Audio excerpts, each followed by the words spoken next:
አይዟችሁ በርቱ አትጨነቁ በአንዳች ነገር አትሸበሩ። የተዋሕዶ ልጆች በአገር ውስጥና በውጭው ዓለም የምትኖሩ በወጀብና በመከራ ውስጥ አለው ልጆቼ አይዟችሁ የሚል የተስፋ አምላክ ነው የምናመልከው የተቆረጠውን የሚቀጥል። አይዟችሁ በርቱ አትጨነቁ በአንዳች ነገር አትሸበሩ። የተዋሕዶ ልጆች በአገር ውስጥና በውጭው ዓለም የምትኖሩ በወጀብና በመከራ ውስጥ አለው ልጆቼ አይዟችሁ የሚል የተስፋ አምላክ ነው የምናመልከው የተቆረጠውን የሚቀጥል።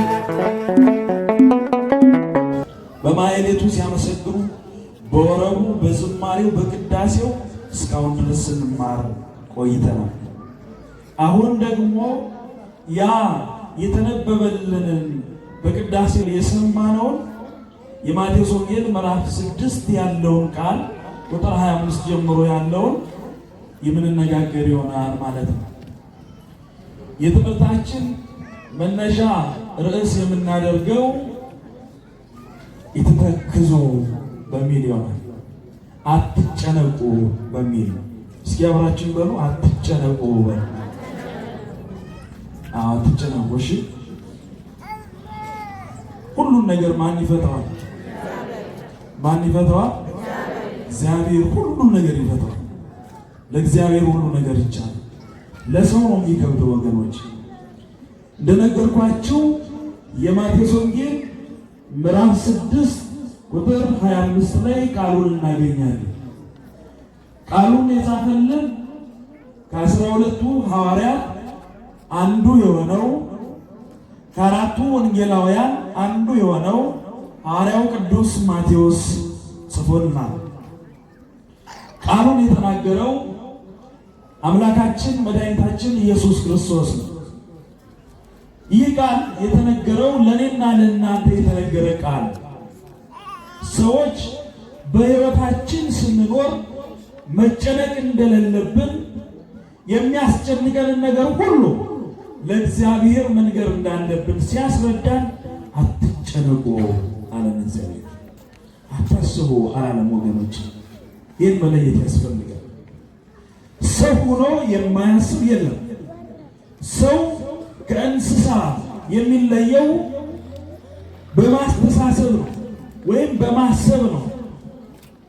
የሚያስብበት የሚለይበት አእምሮ ሚዛን አለው ማለት ነው። ግርዳዱን የማውጣት ንጹሕን ደግሞ የመቀበል ማለት ነው። የሚጠቅመንን ነገር በመቀበል የማይጠቅመንን ነገር በመተው ይነግረናል። አትጨነቁ ይለናል። እንግዲህ የዚህ የትምህርቱ መሰረታዊ ዓላማ እንዴት ከጭንቀት መዳን እንዳለብን ማስገንዘብ ማሳወቅ ይሆናል ማለት ነው። እግዚአብሔር ከሁላችን ጋር ይሁን። እንግዲህ ጭንቀት ምንድን ነው? የጭንቀት ምንጩስ ምን ይሆን? ጭንቀት ከምን የተነሳ ሊመጣ ይችላል? የጭንቀት ውጤቱስ መጨረሻ ምን ሊሆን ይችላል? በትንሽ ደቂቃ ውስጥ የምንነጋገር ይሆናል። ሁላችንም እንድንከታተል ከልባችን እንድንሆን እግዚአብሔር ሁላችንም ይርዳል። እንግዲህ ጭንቀት መቼ የመጣ መቼ የተነሳ ይመስላችኋል? እግዚአብሔር ቤተሰቦች እግዚአብሔር 22ቱን ስነ ፍጥረት ሲፈጥር ለሰው ልጅ የሚገባውን ነገር ሁሉ ካዘጋጀ በኋላ በመጨረሻ ነው የሰው ልጅ የፈጠረው። ሲፈጥረው ከሌሎች ለይቶ በራሱ አርአያና በራሱ አምሳል ዳዊት በመዝሙሩ ሰብእሰ እንዘ ክቡር ውእቱ እያይመረ ሰው ክቡር ሆኖ ሳለ ሰው ታላቅ ሆኖ ሳለ ነገር ግን ታላቅነቱን አላወቀም፣ ልዑልነቱን አላወቀም፣ የተሰጠውን ንግስና አላወቀም፣ አልተጠቀመበትም አለ ዳዊት። አያችሁ የሰው ልጅ በገነት እንዲኖር አድርጎ የሰው ልጅ እንዳይጨነቅ አድርጎ የምንበላው የምንጠጣውን ነገር ሁሉ አዘጋጅቶ አስቀመጠ። ከዛስ ሕግን አስቀመጠ ይላል። ያ ሕግ ምንድን ነው? የፍቅር መገለጫ የሆነውን የገዥና የተገዢ መገለጫ የሆነውን እና ብርሃን የምታሳየውን ሕግ ጌታችን ኢየሱስ ክርስቶስ አስቀመጠ። አትንካ የተባለውን ነገር የሰው ልጅ ነካ። ያችን ዕፀ በለስ በላ፣ ከዛም ተሰደደ ማለት ነው። ከዚህ በኋላ የሰው ልጅ ተቅበዝባዥ ሆነ፣ አዳም ተቅበዘበዘ ይላል። ጭንቀት መጣ። ከዛ ይጀምራል። አያችሁ ጭንቀት የት እንደጀመረ። ሕግ መተላለፍ ስንጀምር ጭንቀት ይመጣል። እንግዲህ ስለ ጭንቀት ብዙ ምሁራን፣ ብዙ ሊቃውንት ብዙ ትርጉም ሰጥተውታል። በዓለማዊ በቤተክርስቲያን እኛ የምናየው እንደ ቤተክርስቲያናችን እንደ መጽሐፍ ቅዱስ አስተምሮ የምናየው ይሆናል። ጭንቀት ማለት እንግዲህ ከልክ ያለፈ ሀሳብ፣ ማስተዋል ያልታከለበት ሀሳብ ጭንቀት ሊባል ይችላል። ስለ ነገ ከፍርሃትና ከድንጋጤ ጋር ማሰብ ጭንቀት ይባላል። ዛሬን መኖርን ሳናውቅ ስለ ነገ መጨነቅ፣ ይህ ማለት ስለ ነገ አናስብም ማለት አይደለም። እናስባለን። ይትበሉ ለጌሰም ይለናል መጽሐፍ። ለነገ አትበሉ። ይህንን ሲተረጉም ለነገ አትበሉ ማለት ለነገ አታስቡ ማለት አይደለም። ለነገ አትበሉ ማለት የሰው ልጅ ይበድላል፣ የሰው ልጅ ያጠፋል። ሲያጠፋ ጭንቀት ይመጣበታል። የጭንቀት መድኃኒት ደግሞ እነሆ ንስሐ አለ ይላል። ምን አለ?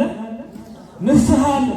ስለዚህ ንስሐ ነገ እገባለሁ ከነገ ወዲያ እገባለሁ እያላችሁ ቀጠሮ አትስጡ። ለነገ አትበሉ። ሞት እንደ ጥላ እየተከተለ እየመጣ ለምን ቀጠሮ ትሰጣላችሁ ይላል። ወገኖች ቀጠሮ አያስፈልገውም ለንስሐ ለማለት ነው። ለነገ አታስቡ ማለት አይደለም። እናስባለን። ስለዚህ ጭንቀት ከምን የተነሳ ይመጣ? ከማሰብ አቅም በላይ ሰው ሲያስብ ጭንቀት ሊመጣ ይችላል። ሌላው በእግዚአብሔር ላይ ያለን እምነት ሲጎድል ጭንቀት ሊመጣ ይችላል። ጭንቀት ሊፈጠር ይችላል። የሚያስቡትን ነገር የሚያስረግጡበት እምነት በማጣት ጭንቀት ይፈጠራል። በመጠኑ መኖርን ጠልቶ ሰው ስለ ነገር ብቻ ያለኝ ነገር ይበቃኛል፣ ያለኝ ነገር እግዚአብሔር ይባርክልኝ፣ ይህን ከባረከልኝ ይበቃኛል። ይህ ማለት ያለንን ነገር ብቻ ይዘን በዛ ታጥረን እንድንኖር ማለት አይደለም። የተሰጠንን ነገር ያለንን ነገር አውቀን በአግባብ እንዳለብን ማስገንዘብ ስለሚያስፈልግ ነው። አያችሁ፣ በመጠኑ መኖር ያስፈልጋል። የሰው ልጅ ፍላጎት ገደብ የለውም። ገደብ አልባ ስለሆነ የሰው ልጅ ሀሳብ አይታጠርም አይቆምምና፣ ስለዚህ በአግባቡ በመጠኑ ኖሮ ቅዱስ ጳውሎስም በአንደኛ ቆሮንቶስ ላይ ምዕራፍ 14 ቁጥር 40 ላይ ሁሉ ነገር በአግባቡና በስርዓቱ አድርጉ ይላል።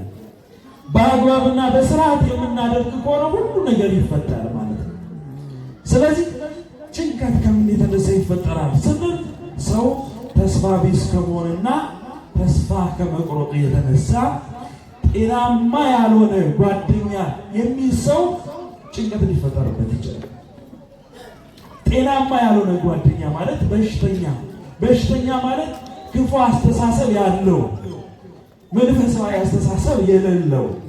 አያችሁ፣ መንፈሳዊ አስተሳሰብ የሌለው ይሄ ሲሆን ጭንቀት ይፈጠራል። ሰው በአንድም በተለያየ መልኩ ሊፈተን ይችላል። የፈተናው መምጫው መንገዱ ግን የተለያየ ሊሆን ይችላል። ሰው ሊታመም ይችላል። ሰው ሊወድቅ ይችላል። ሰው ሊነሳም ይችላል። አወዳደቃችንም የተለያየ። ወድቆ የሚነሳ ኃጢአት ሰርቶ በንስሐ ሊነሳ ይችላል። ኃጢአት ይሰራል። በስጋ ደዌ የታመመ ሰው ደግሞ በመለኮት በቅዱስ ዮሐንስ አምኖ ቢጠመቅ ቃል ኪዳን ተሰጥቶታልና እዚህ ዮሐንስ ወንጌል ምዕራፍ 1 ቁጥር 8 ላይ ስንመለከት ስለ ዮሐንስ ስለ ጌታችን ስለ መድኃኒታችን ስለ ኢየሱስ ክርስቶስ ሊመሰክር እንደመጣ ሲናገር እንዲህ ይላል። ስለ ብርሃን ሊመሰክር መጣ እንጂ እሱ ብርሃን አልነበረም። ማን ብርሃን አልነበረም? ቅዱስ ዮሐንስ ብርሃን አልነበረም። በሌላ ቦታ ላይ የማቴዎስ ወንጌል ምዕራፍ 5 ላይ ስንመለከት እናንተ የዓለም ብርሃን ናችሁ ይላል። አንትሙ ብርሃኑ ላይ እናንተ የዓለም ምንድን ናችሁ? ብርሃን ናችሁ። ማንን ነው የሚለው? ካህናት እነ ቅዱስ ዮሐንስን ሐዋርያቱን እኮ ነው እናንተ የዓለም ብርሃን ናችሁ አለ። እዚህ ጋር ግን በመጀመሪያ ቃል ነበር ብሎ ስለ ክርስቶስ ስለ ቃሉ ስለ ምስጢረ ሥላሴ ስለ ምስጢረ ሥጋዌ ሲናገር መጣና ቁጥር 8 ላይ ስለ ብርሃን ሊመሰክር መጣ እንጂ እርሱ ብርሃን አልነበረም። እውነተኛው ብርሃን ክርስቶስ ነው። አነ ውእቱ ብርሃኑ ለዓለም፣ የዓለም ብርሃን እኔ ነኝ ብሎ ክርስቶስ የተናገረው እሱ እውነተኛ ብርሃን የማይጠፋ ገደብ የለሽ በጨለማ የማይጠፋ በቦታ የማይገደብ መሆኑን ለማስረዳት ስለ ቅዱስ ዮሐንስ ስለ ጌታችን ብርሃንነት ሊመሰክር መጣ እንጂ እሱ ብርሃን አልነበረም ካለ በኋላ ለሰው ሁሉ የሚያበራው እውነተኛው ብርሃን ወደ ዓለም ይመጣ ነበረ። ክርስቶስ ወደዚህ ምድር ወደ ወገኖቹ ወደ ዘመዶቹ መጣ። የገዛ ወገኖቹ የገዛ ዘመዶቹ ግን አልተቀበሉት። የመጣው ግን እኛን ለማዳን የመጣው አልጫ የሆነችውን ዓለም ለማጣፈጥ የመጣው ጨለማ የሆነውን ዓለም ብርሃን ሊሆን ነው። ዓለም ግን አልተቀበለችው። ዓለምን ግን ሞቶ አሸነፈ። ካሸነፈ በኋላ ግን እንዲህ አለ፣ እኔ ዓለምን አሸንፌአለሁና አትጨነቁ። እግዚአብሔር ስሙ የተመሰገነ ይሁን። አያችሁ፣ ዓለምን አሸንፌአለሁ፣ ወደ ዓለም መጥቻለሁ፣ እናንተ ባትቀበሉኝም። አያችሁ፣ ጠላቶቹ ሆነን ሳለን ግን ወደደን። አያችሁ፣ በመስቀል ላይ ሆኖ እኮ ሰቅለነው ጠላቶቹ ሆነን የሚያደርጉትን አያውቁምና ምን በላቸዋል? ይቅር በላቸው። አያችሁ፣ የፍቅር አባት ማለት ነው። የፍቅር አባት ቸርነቱ የበዛለት። ስለዚህ አትጨነቁ አለ እግዚአብሔር አባታችን። አትጨነቁ። በዓለም ውስጥ ብዙ ፍላጎቶች አሉ፣ ብዙ ችግሮች አሉ። ዓለም የኑሮ ውድነቱ ያስሮጣል። ግን ወገኖቼ ስጋ በነፍስ ነፍስ በስጋ ተዋህዶ ነው የሚኖር። የስጋ ባህሪያት እንዲሁም የነፍስ ባህሪያት። የስጋ ባህሪ መብላት፣ መጠጣት፣ መድከም፣ ማንቀላፋት የመሳሰሉ ነገሮች። የነፍስ ደግሞ መጾምን ትፈልጋለች። ነፍስ መስገድ ትፈልጋለች። ቃለ እግዚአብሔር መስማት ትፈልጋለች። አያችሁ፣ በንስሐ ሕይወት መመላለስ ትፈልጋለች ነፍስ። ስጋውን ደሙን መቀበል ትፈልጋለች ነፍስ።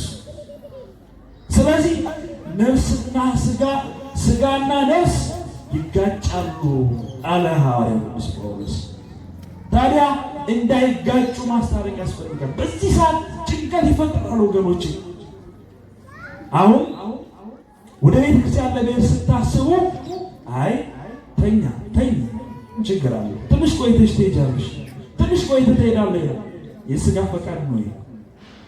ነፍስ ደግሞ ልሂድ፣ ላስቀድስ፣ ቃለ እግዚአብሔር ልስማ፣ ጸበሉን ልጠጣ፣ ሥጋው ደሙን ልቀበል፣ ቃለ እግዚአብሔር ልስማ፣ በቤቱ ልመላለስ። እያችሁ ሁለቱ ይጋጫል። በዚህ ሰዓት ጭንቀት ይፈጠራል። ወዳጆቼ ማስቀደም ያለብን ነገር ማስቀደም። የሚቀድመው የነፍስ ሥጋ ምድራዊ። ያ ማለት ለሥጋ ምንም አያስፈልግም ማለት አይደለም። ግን ቅድም ምን ብለናል? በመጠኑ አድርጉ፣ በአግባቡ አድርጉ፣ በሚገባ መጠን አድርጉ። ቅዱስ ዮሐንስ እንዲህ ነው ጌታችን መድኃኒታችን ኢየሱስ ክርስቶስ በዮርዳኖስ ከመጠመቁ በፊት ያጠምቅ ነበረ። ቅዱስ ዮሐንስ የንስሐ ጥምቀት እያጠመቀ ያስተምራቸው ይመክራቸው ነበረ። የሥጋ ደዌ ያለባቸው ነው፣ የነፍስ ደዌ ያለባቸው ነው፣ ንስሐ እንዲገቡ እያደረገ ይፈውሳቸው ነበር ቅዱስ ዮሐንስ። በዚህ ሰዓት ጥያቄ ያቀረቡለት አንተ አምላክ ነህ ወይስ ምንድን ነህ ብለው ጠየቁት። እሱ የንስሐ ጥምቀት እያጠመቀ ነበርና ቅዱስ ዮሐንስ የትህትና አባት ነውና ከጌታችን ኢየሱስ ክርስቶስ 6 ወር አስቀድሞ እያስተማረ ነበረና እነሆ አለ። ተመልከቱ፣ ትህትና ማለት እንዲህ ነው ወገኖች። ራሱን ዝቅ ሲያደርግ፣ ራሱን ባዶ ሲያደርግ፣ ራሱን እንዳላዋቂ ሲያደርግ፣ አዋቂ ሆኖ ሳለ አያችሁ አባቶቻችን ይህንን ያደረጉት። የማቴዎስ ወንጌል ምዕራፍ 5 አንቀጸ ብፁዓን ስትመለከቱ ይህን ነው የሚያስረዳ። ከአባቶቻችን ስር ቁጭ ብለን የተማርነው ከአበው አባቶች የተረዳ ነው። ይህንን ነው ዮሐንስ እንዲህ አለ፣ እነሆ እኔ የማጠምቃችሁ የንስሐ ጥምቀት ነው። እኔ ደካማ ባሪያ ነኝ። እኔ የማጠምቃችሁ በውሃ ነው። ከኔ በኋላ የሚመጣ ከኔ በፊት የነበረው እነሆ የጫማውን ጠፈር እንኳን ዝቅ ብዬ መፍታት የማይገባኝ ሰው ነኝ እኔ። እሱ በእሳትና በምን ያጠምቃቸዋል? በመንፈስ ቅዱስ ያጠምቃቸዋል። እግዚአብሔር ስሙ የተመሰገነ ነው። አያችሁ እግዚአብሔር በእሳቱ እግዚአብሔር በመንፈስ ቅዱስ ሲያጠምቀን ሕይወታችን አልጫ የነበረው ሁሉ ይጣፍጣል። ጨለማ የነበረው ሁሉ ብርሃን ይሆናል። በቤት ውስጥ ያጣነውን ሰላም ሁሉ ሰላማችን ማን ይሰጣል? ሰላማችን ማን ነው? እንዲህ ይላል የክብር ባለቤት የሰላም ባለቤት እግዚአብሔር ዮሐንስ ወንጌል ምዕራፍ 14 እኔ ሰላሜን እሰጣችኋለሁ፣ እኔ የምሰጣችሁ ሰላም ዓለም እንደሚሰጠው ሰላም ሳይሆን እውነተኛውን ሰላም ነው የምሰጣችሁ። አየህ፣ ምንኛውን ሰላም? እውነተኛውን ሰላም። ዓለም የሚሰጣችሁ ሰላም የሚያስጨንቀው ነው። አያችሁ፣ እያየን ነው አይደል? የሚያስጨንቅ ሰላም ይባላል። የሚያስጨንቅ የሚያስጠብብ ሰላም የለም፣ ዓለም የሚሰጥ ነው። ስለዚህ አትጨነቁ አለ ጌታችን ኢየሱስ ክርስቶስ። ወደ እኔ ኑ። የሉቃስ ወንጌል ምዕራፍ 1 ታስታውሳላችሁ። እውነተኛ ሰላም አሉ እመቤታችን ሰላም ስትላት እናታችን ቅድስት ኤልሳቤጥም እውነተኛ ሰላም ስለሆነ የእመቤታችን የቅድስት ድንግል ማርያም ሰላምታ በኤልሳቤጥ የነበረው እነሆ ቅዱስ ዮሐንስ በማኅፀኗ ምን ሆነ? ጽንሱ ምን ሆነ? ዘለለ። እግዚአብሔር ስሙ የተመሰገነ ነው። እውነተኛ ሰላምታ ማለት ነው። እውነተኛ ሰላምታ ሲሆን ጽንስ ያዘልላል ወገኖች። ዛሬ ግን በአፎሙ ይድሩ ወበልቦሙ ይረግሙ። ሰዎች በአፋቸው ይሸነግራሉ፣ በአፋቸው ይናገራሉ፣ በአፋቸው ቅቤ ይቀባሉ፣ በልባቸው ክፉ ሐሳብ ያላቸው ልባቸው የጠቆረ ብዙ ሰዎች ይኖራሉ። ወገኖች ሰላምታችን እውነተኛ ሊሆን ይገባል። የማስመሰል መሆን የለበትም። ይህ ሲሆን ሰላማችን እናጣለን፣ ከዛ ጭንቀት ይፈጠራል። ወገኖች በገዛ ወገኑ ራሱን ሰው ጭንቀትን የሚፈጥረው ራሱ ሰላምን የሚፈልግ ሰው ለሰው ሰላም መስጠት አለበት። ምን አልኳችሁ? ሰላምን የሚፈልግ ሰው ለሰው ሰላም መስጠት አለበት። ለሌላው ሰው በጎ ነገር ሳይመኝ ለራሱ በጎ ቢመኝ በጎ ማግኘት አይችልም። ሁሉም ሲጨነቅ ይኖራል። ለምን? ክፉ ነገር አታድርጉ ተብለናል፣ ተነግሮናል። ስለዚህ የሰው ልጅ ተስፋ ቢስ መሆን የለበትም። ተስፋ ሲቆርጥ ጭንቀት ይፈጠራል። ወደ እብድ ሊሆን ሁሉ ይችላል ማለት ነው። የሰዎች ዘመኑን እንደምታውቁት ብዙ የሚያስጨንቁ ነገሮች አሉብን ወገኖች፣ ታውቃላችሁ። ቤተክርስቲያናችን አሁን ያለንበት ፈተና ላይ ያለ በጣም ልንጸልይ ይገባል፣ ልናለቅስ ይገባል፣ በንስሐ ሕይወት ልንመላለስ ይገባል፣ ፍቅር፣ አንድነት ሊኖር ይገባል ወገኖች። ግን ሰው በዘር በጎሳ ተጠምዶ ነው ያለው ወገኖች። ከዚህ ውስጥ መውጣት ያስፈልጋል። ሁላችንም የእግዚአብሔር ልጆች ነን። የማን ልጆች ነን? የማን ልጆች ነን? ስንት አምላክ አለን? አንድ አምላክ አለን። ታዲያ ሰው ለምን ተለያየ ወገኖች? አያችሁ፣ ለሌላው ሰላም የማይሰጥ ሰው ለራሱ ሰላም አያገኝም። ከዘር፣ ከጎሳ፣ ከቋንቋ፣ ከብሔር ነፃ መሆን ያስፈልጋል። በዚህ ሰዓት ያጣነውን ሰላማችንን እናገኛለን። የተጨነቅነው ጭንቀታችን ይፈታል። ለሌላው ሰላም ስንመኝ ሰላም እናገኛለን። ለሌላው ጭንቀት ሰው አጀንዳ እየፈጠሩ እኔ ሰላም አገኛለሁ፣ እኔ ሰላማዊ እንቅልፍ እተኛለሁ ማለት ውሸት ነው። ውሸት ነው ወገኖች። እንዲህ ይላል ጌታችን ኢየሱስ ክርስቶስ የማቴዎስ ወንጌል ምዕራፍ 6 ላይ ወበእንተዝ ለክሙ ይትተክዙ ለነፍስክሙ ዘትበሉ ወዘትሰትዩ ወይ ለሥጋክሙ ዘትለብሱ አኮ ነፍስ ተሐጽብ እምሰሲት ወሥጋ ያጽብ እምአራዝ። ስለዚህ እላችኋለሁ ለነፍሳችሁ በምትበሉትና በምትጠጡት ለሥጋችሁ በምትለብሱት አትጨነቁ። ለምናችሁ? ለሥጋችሁ ለምትበሉት ለምትጠጡት ነገር